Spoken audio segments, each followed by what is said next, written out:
Hello everyone, welcome to our channel. ఈ వీడియోలో మనం పాయింట్ ఆర్ కర్వ్ మ్యాపింగ్ గురించి డిస్కస్ చేద్దాం. ఓకే, సో ఇది just simple tool.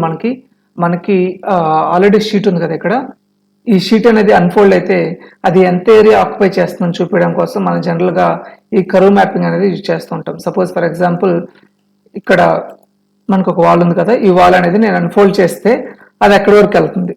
So just చూడండి, ఇక్కడ పాయింటర్ కర్వ్ మ్యాపింగ్ మీద సెలెక్ట్ చేస్తున్నాను.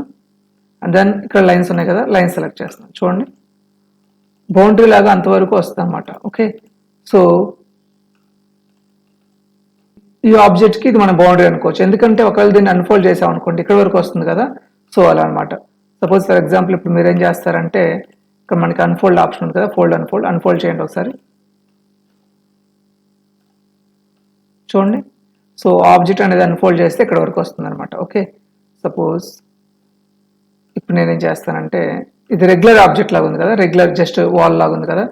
సో దీన్ని నేను కొంచెం డిఫికల్ట్ చేస్తాను. ఓకే, సో దీని మీద ఇంకో వాల్ క్రియేట్ చేస్తున్నాను ఇక్కడ. ఓకే, అండ్ దెన్ దాని మీద ఇంకొక వాల్ క్రియేట్ చేస్తున్నాను. ఓకే, సో ఇలా ఉంది. ఇప్పుడు ఇది అన్ఫోల్డ్ అయింది అనుకోండి, ఖచ్చితంగా ఎక్కువ స్పేస్ ఆక్యుపై చేస్తుంది కదా.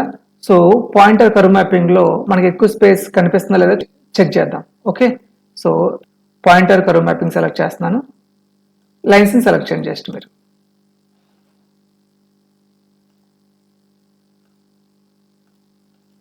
ఓకే,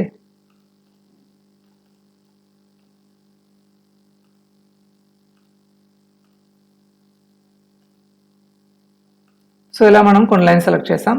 అండ్ దెన్ ఓకే, చూడండి ఇంతకుముందు వచ్చిన డిస్టెన్స్ కన్నా ఇప్పుడు ఎక్కువ వచ్చింది కదా. ఒకసారి అన్ఫోల్డ్ చేయండి, చూడండి. సో ఇలా మనకి ఆ ఆబ్జెక్ట్ అనేది మీరు ఒకవేళ అన్ఫోల్డ్ చేస్తే ఎంతవరకు వెళ్తుంది అనేది రిప్రజెంటేషన్లో చూపించాలనుకోండి. సో ఈ పాయింటర్ కర్వ్ మ్యాపింగ్ అనేది యూజ్ చేసుకోవచ్చు అనమాట. ఓకే, సో వీడియోలో ఇస్తే లైక్ చేయండి. Thank you for watching. Have a nice day. Bye.